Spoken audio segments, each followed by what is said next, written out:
Santo yang ada di pandemi di YouTube dan yang YouTube. Kata papi Santo. Temanya kan krisis identitas dan iman. Krisis identitas. Selamat datang di BKSN 2020 untuk semua warga Santa Monica dan pemirsa yang lainnya.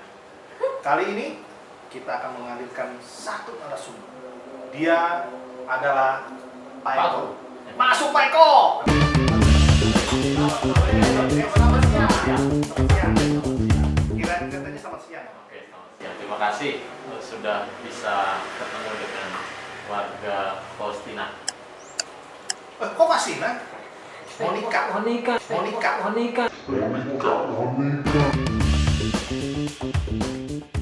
Kita langsung aja ke pertanyaan-pertanyaan mengenai krisis identitas. Wah, Temanya kan krisis identitas dan iman. Apa krisis iman dan identitas?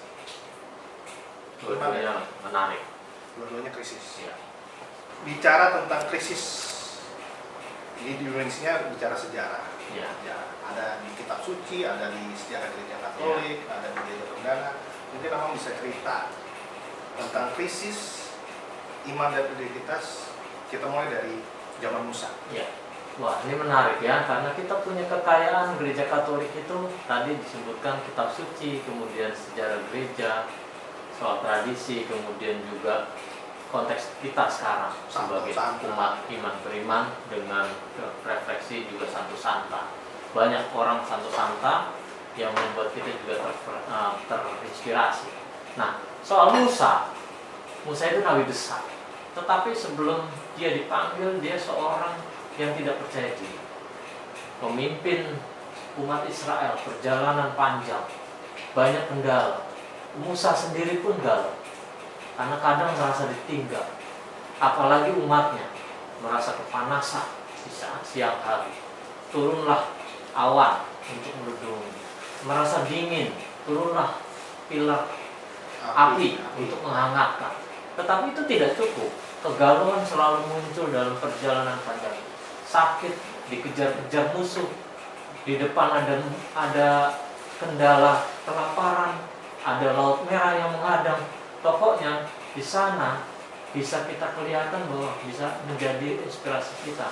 Kita alami juga dalam kehidupan sehari-hari. Umat Israel juga ketika mereka ditinggal oleh Musa untuk mencari dua belah pihak, dua belah roh batu ya. Waktu itu di puncak. Umat Israel di bawah tidak dibekali panduan. Mereka galau siapa pemimpin berikutnya.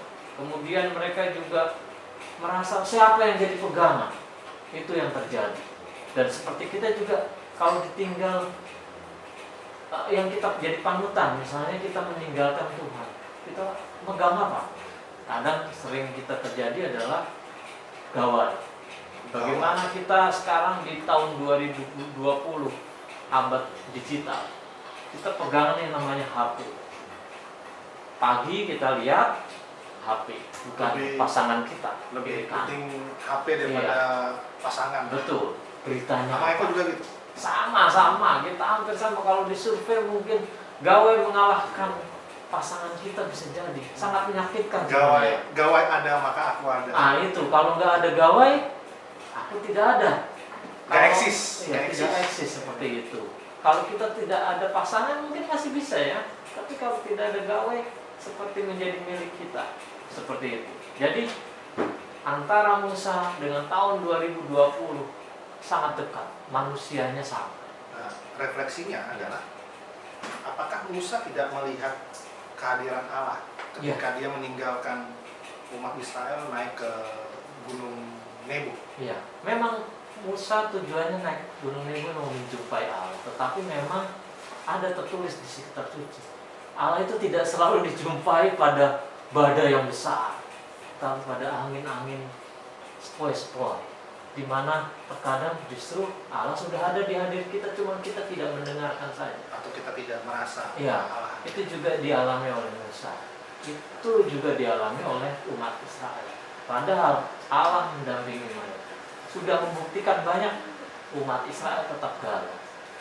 Iya. Kita juga seperti itu. Sama persis.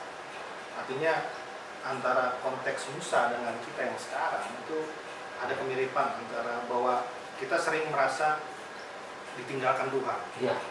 Apakah itu sebenarnya bukan ditinggalkan Tuhan? Apakah mungkin karena Tuhan menguji kita atau Tuhan memang cukup sabar dengan sikap kita, dengan tindakan kita?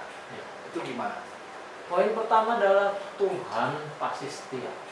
Itu tak terbantah. Identitas Kristiani. Kristiani, iman kita juga seperti itu. Kita diajak oleh gereja bahwa Tuhan setia.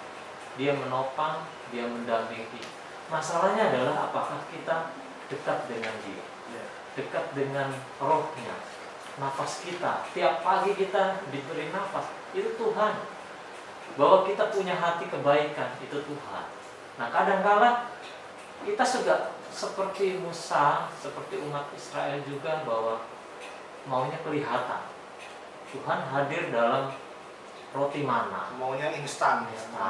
padahal Berdoa perjalanan panjang untuk mengimani seperti itu. Banyak santo-santa juga mengalami juga seperti itu. Tetapi di akhirnya happy end, mereka mengalami persatuan dengan Tuhan. Ini yang kita kejar sebagai umat Kristen.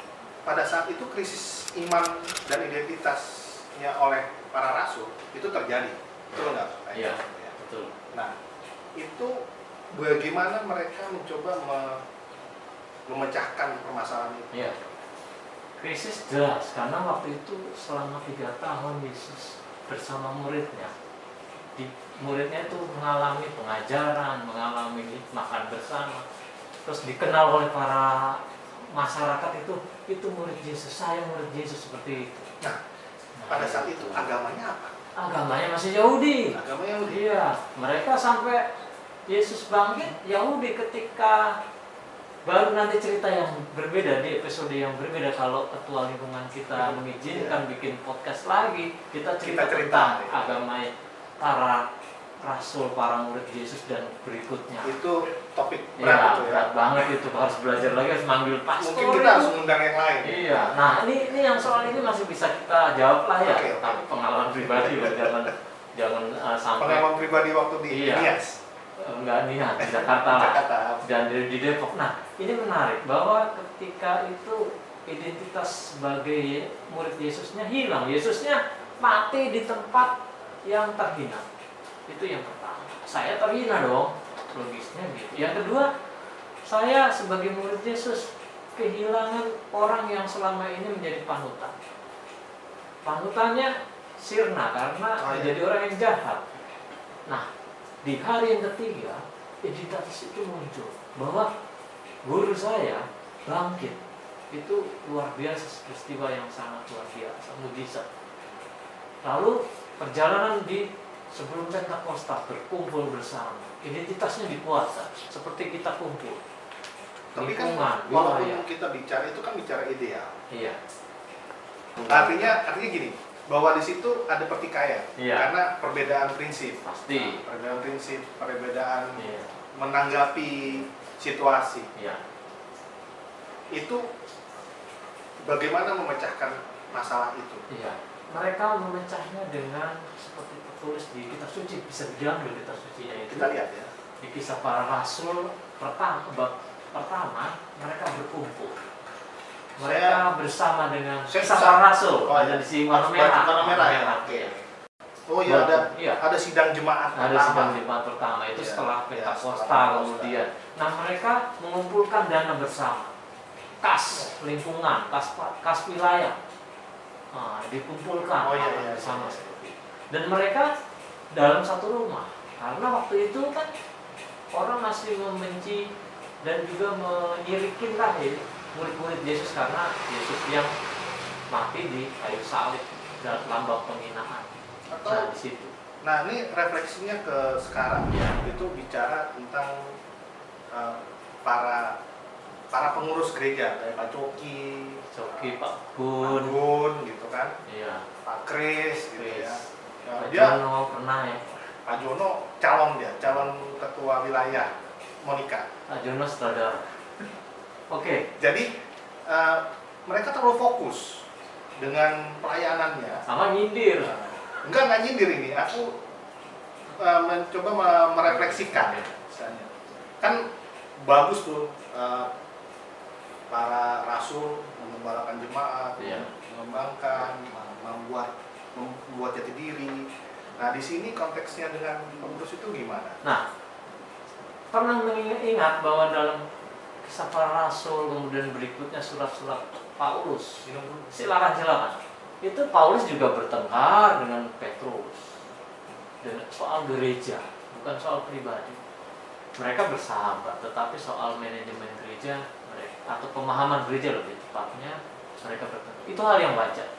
Disatukan kemudian oleh Roh Kudus, mereka bersahabat, dan kemudian banyak juga para rasul, makanya ada di surat Paulus juga menasihati jemaat supaya bersatu, seperti kita jemaat. Atau jangan-jangan karena jemaatnya dulu para rasulnya kurang piknik. Nah, bisa jadi refreshing gitu, rekoleksi, retreat gitu ya. Bahasa sekarang kan kurang piknik. Kurang piknik itu bahasanya Pak Jono. Bahasa Pak Jono. Iya. Oh, Pak Jono memang sering piknik dia. Oke. Karena dia punya travel. Oke. Itu kayaknya sponsor. Oh, sponsor. Jangan. Kita nggak nyebut nama. Kita nggak nyebut nama. Udah kelamaan, ayo langsung durasi. Nah, sekarang kita coba bahas sejarah pandemi. Kitab suci atau di wajah gereja. Iya. Boleh di-share?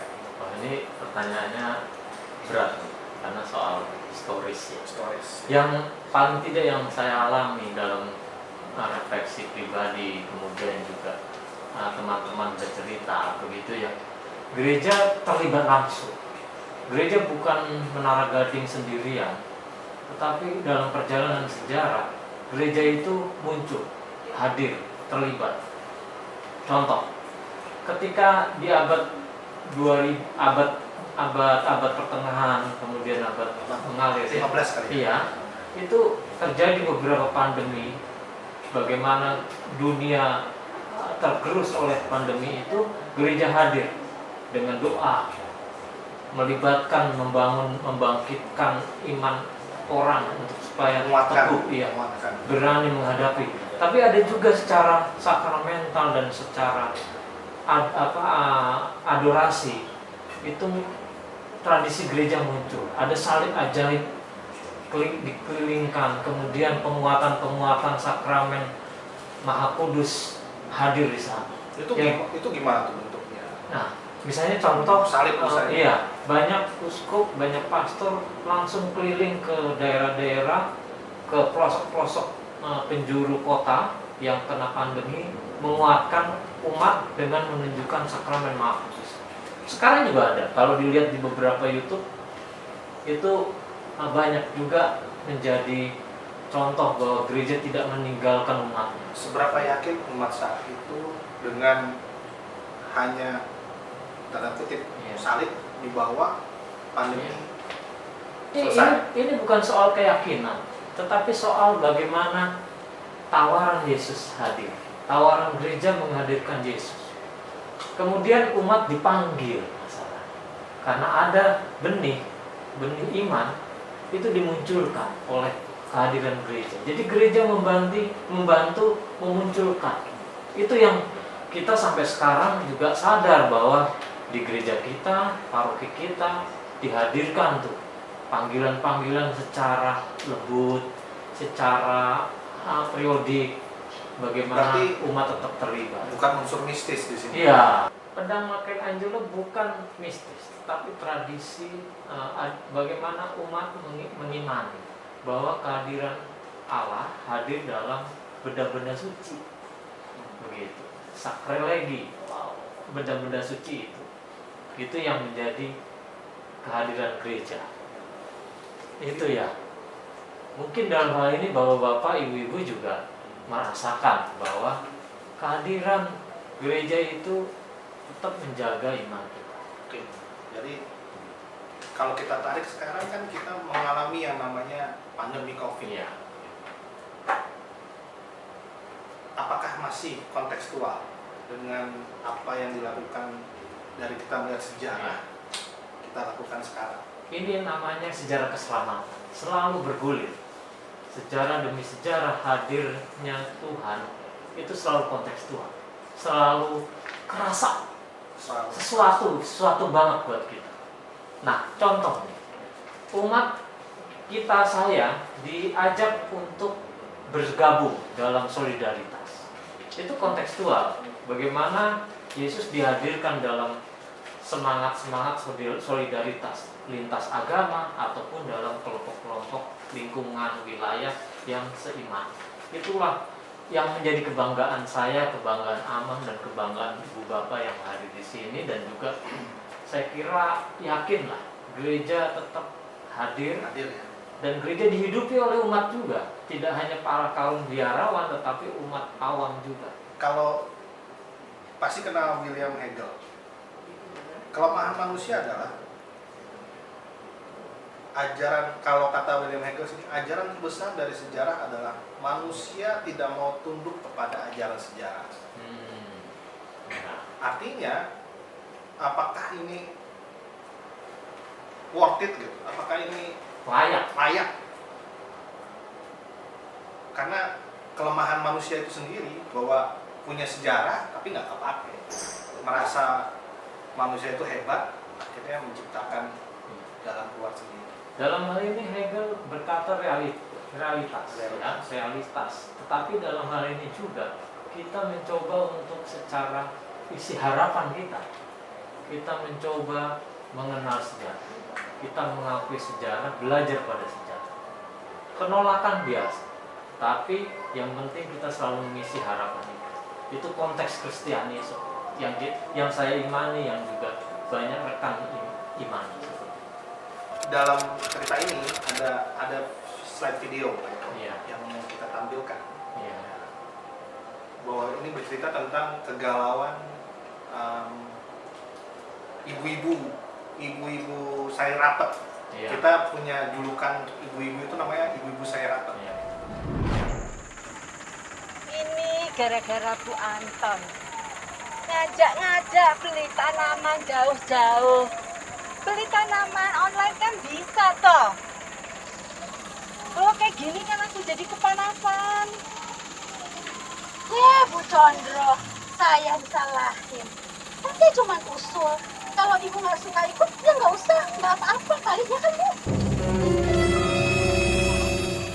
Ya sudah, kita kan sudah pernah jalan. Kita lihat aja dulu. Siapa tahu tanamannya bagus-bagus di sana. Tam, masih jauh tak, Tam? Masih, Bu. Lumayan masih nih. Tahe. Ibu-ibu, lihat nih. Di online banyak promo tanaman-tanaman bagus. Iya, tuh. Cantik kan? Cantik-cantik. Kan? Gue bilang apa? Belanja di online lebih praktis, murah, simple, ya kan? Hari gini, apalagi promonya murah banget. Aduh, aku lupa daftar misa gereja. Gimana dong, Bu? Ya sudah, Bu, daftar misa online saja. Tadi saya lihat sih masih ada slotnya kok. Masih ada? Iya, masih ada. Ya ampun, ibu-ibu. Hari gini misa di rumah juga bisa, Bu. Masa sih? Pakai online. Apa gimana maksudnya, Bu Condro? Kok pakai diajari toh, Bu? Hari begini teknologi itu udah canggih. Kita tuh streaming online misa gereja itu.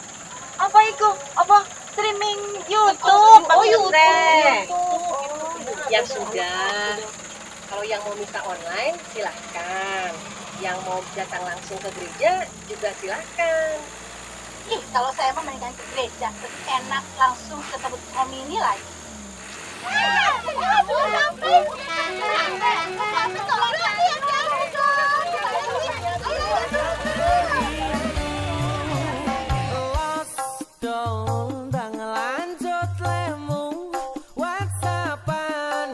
Pakai data nih.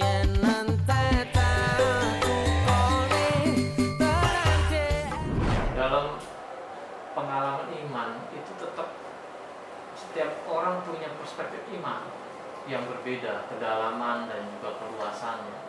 Kita saling menghormati di situ, tetapi kita tetap memperhatikan panduan dalam gereja. Bagaimana gereja menegaskan tentang misa online, kegiatan-kegiatan rohani online, dan juga bagaimana gereja memberikan kebebasan seluas mungkin dalam aktivitas-aktivitas rohani secara online. Disitulah gereja punya kebijakan, dan saya sebagai umat gereja memperhatikan dan melihat panduan. Relevansinya antara sikap terhadap online dan pandemi itu sendiri seperti apa? Iya. Apakah pandemi itu menjadi sebuah karma buat kita? Iya. Kita diajarkan selalu melihat dalam perspektif iman, harapan, dan kasih. Pandemi bisa jadi menjadi perjalanan tahun ini yang kelak. Tapi apakah kita tidak bisa melonjak iman kita pada melihat perjalanan kelak ini menjadi sebuah harapan? Bahwa banyak umat ya, dalam hal ini lintas agama, bekerja sama mengatasi soal pandemi. Banyak aktivitas kreatif yang muncul tidak ada sebelumnya, muncul di sini secara positif. Banyak juga karsa-karsa usaha orang untuk saling membantu. Inisiatif-inisiatif yang tak terduga. Ini yang kita lihat secara praktis. Tahun depan kita naik kelas secara Kelas. Itu yang kita imani, yang saya imani seperti itu. Ini yang menjadi diskusi menarik. Kalau kita lihat videonya, itu ada satu santo baru Ya. di COVID. Ya. Santo YouTube. Iya, itu populer banget, viral banget ya dalam hal Dulu ini. kan Mbah Google. Iya. Tapi belum iya. ditabiskan Iya. jadi santo. Sekarang Iya. jadi santo. Dan paroki itu menangguh keuntungan tuh. Menang santo. Satu YouTube-nya itu. Borderless Ya. ya. Iya, begitu. Oke, dalam hal ini juga itu dampak dari masa ini. Kita tanggapi dengan iman kita seluas mungkin, sedalam mungkin, bagaimana melihat hal itu secara yang mau Tuhan lihat. Nah, ini pengalaman masing-masing orang. Saya punya pengalaman pribadi melihat bagaimana mengunjungi paroki Santo Yucup itu ya. Di paroki Keuskupan. Bisa jadi lingkungan yang luas dunia gitu ya. Nah, itu Amang Buhaya. Kita mencoba banyak hal yang terjadi di sini kan. Ini menjadi menarik. Bagaimana sikap kita sekarang? Yang jelas gereja memberikan panduan bahwa misa utama, misa yang secara fisik kita hadir, bahwa kita mengikuti misa online di paroki Santo Yucup itu ataupun yang lain-lain, channel-channel lain itu adalah memperteguh iman kita, tidak lepas dari tradisi gereja dan juga dari kekuatan iman kita. Itu yang menjadi paling penting, bukan mengandalkan misa online. Jadi kalau kita tarik benang merah dengan kekhawatiran Paus. Iya. Paus Franciscus kan agak khawatir. Iya, dan itu terjadi beberapa survei mengatakan menemukan juga bahwa setelah pada masa ini orang yang ketika dibuka gerejanya berkurang, mereka larinya tetap di channel itu. Nah, ini yang kita harus jaga bersama secara awam, secara umat yang beriman. Pesan moralnya apa nih? Pesan moralnya pertama adalah kita ada tradisi gereja, kasanah kekayaan gereja itu sangat dalam. Kita melihat bahwa gereja sudah memberi panduan. Saya ikut itu. Paling tidak, kalau saya menyerahkan pada siapa yang saya percaya, seperti Paulus bilang, "Sio cui credidi." Itu bahasa apa tuh? Aku percaya pada siapa? Pada aku Bahasa Batak ini. Iya. Bahasa Batak ini. Iya. Bahasa Batak ini. Iya. Maka di sini Ku apa? sio kui kredidi. Sue. Sio kui. Kalau bahasa Jawanya kui kredidi ya. Jadi dalam hal ini saya yakini apa yang saya percaya kepada gereja yang juga dalam hal ini gereja umat Allah yang sudah punya panduan-panduan itu. Saya ikut itu. Berarti itu yang menjadi identitas kita. Iya. Identitas kita. Oke. Bahwa kemudian saya ikut itu mengkritisi, kemudian juga ada yang mengembangkan itu keluasaan yang iman ada dalam diri masing-masing gitu. Nah ini saya baca dari BKSN Pengantar Ya, mengenai identitas Ya. umat Katolik. ya, Nah, mereka di buku ini mengambil catatan berdasarkan pengalaman dari para rasul. Ya. Dan pertama, bertekun dalam pengajaran para rasul. Yang kedua, hidup dalam persekutuan. persekutuan, betul. Kemudian yang ketiga, memecahkan roti dan berdoa. Ya, Fisik, ya, Ya. fisik. Keempat, milik bersama, yakni tidak mementingkan diri sendiri, ya, tapi memperhatikan kebutuhan sesama. Yang kelima, hidup dalam sukacita. Ya. Ini kita bersukacita karena telah mengalami karya penyelamatan Kristus. ya, Kalau saya melihat ini kan sebenarnya sebuah sketsa jemaat perdana yang ideal, ya, dan itu jaraknya tuh 2000 tahun. ya. Bagaimana kita mengkontekstualkan dengan sekarang dengan referensi dari Iya. para rasul. Refleksi saya pribadi paling tidak bahwa saya meyakini gereja selalu kontekstual. Nah, intinya dalam merangkum semua ini adalah kita punya rekan, keluarga, dan jemaat bersama. Itulah kita bersolidaritas, kita kumpul bersama, mengungkapkan iman, mana yang kita bisa ungkapkan secara konkret dalam komunitas untuk bersolidar pada rekan-rekan yang mengalami kesulitan dalam pandemi ini. Bagaimana kita saling meneguhkan ketika kita dalam berkegiatan, beraktivitas. Walaupun kita krisis, Iya, walaupun krisis kita justru kita malah saling meneguhkan. harusnya hadir ya. Hadir di situ. Bagaimana kita terpanggil dalam lingkungan jemaat seperti jemaat perdana, kita hadir di situ dan berkontribusi yang kita mampu. Seperti dalam ini kita mendapatkan fasilitas Iya. podcast di tuan rumah Bapak Mas Kris. Kris, Ini kontribusi keluarga ini untuk bisa berkat membantu. buat mereka Iya. yang berlimpah. Begitu, kita terima kasih juga di sini. Maka saya meyakini banyak jalan Tuhan hadir, banyak cara hadir dalam angin sepoi-sepoi, tapi juga mungkin dalam Panas, badai badai. Tuhan tetap hadir. Sederhana saja.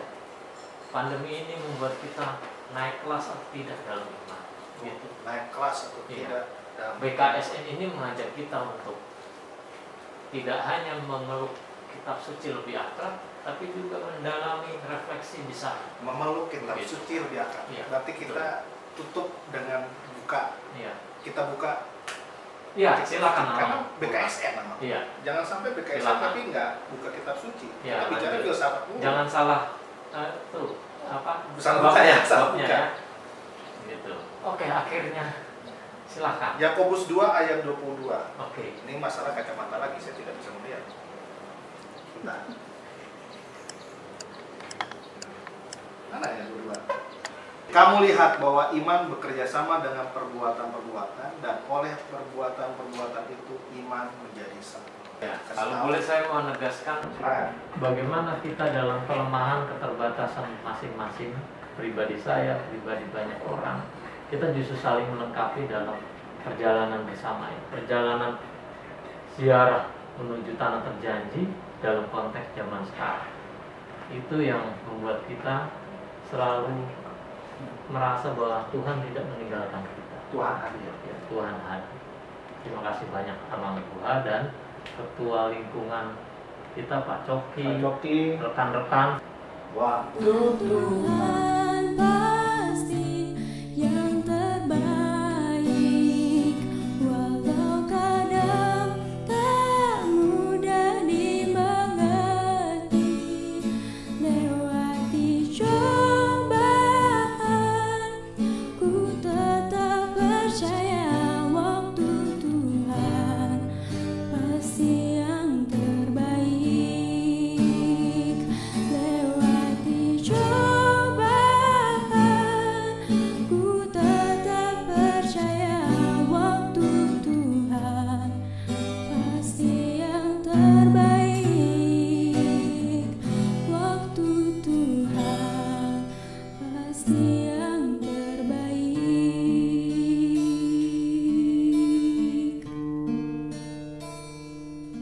Pandemi COVID-19 menimbulkan krisis iman dan identitas dalam umat beriman.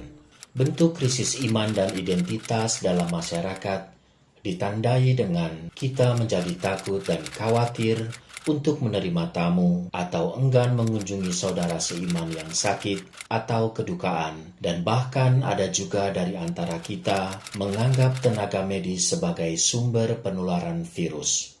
Refleksi kisah Yesus menyembuhkan orang kusta menginspirasi kita dalam mewartakan kabar baik kepada umat yang sedang galau akibat pandemi COVID-19.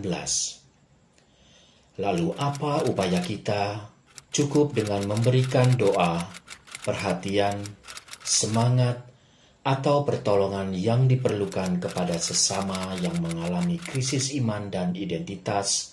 Berarti kita sudah meneladani ajaran Yesus yang peduli dengan orang-orang yang mengalami penderitaan.